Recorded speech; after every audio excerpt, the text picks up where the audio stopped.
How to create VK account on mobile. In today's tutorial, I'm going to show you how to create a VK account on mobile. If you've been wanting to join VK, the popular Russian social media platform, but you're not sure how to get started on your phone, I've got you covered, so let's get started.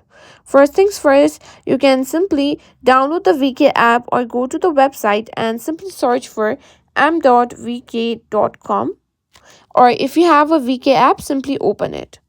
Now, once you've done that, you can sign in via two options, that is, sign up with your phone number or email if you have already an account. Now, if you don't have an account, simply tap on sign up.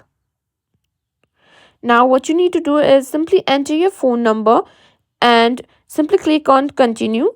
After you've done that, you need to enter some basic information. Fill in your first name, last name, and email address. Make sure you use an email you have access to because you might need to verify it later. After that, create a strong password and confirm it. This will help secure your account. And after you've done that, you'll need to simply enter the verification code via SMS to complete the process.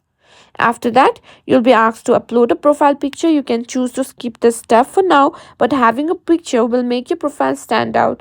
And you can also add a brief bio about yourself if you'd like. And that's it. You've successfully created your VK account. Now you can start exploring VK's features, add friends, and post content.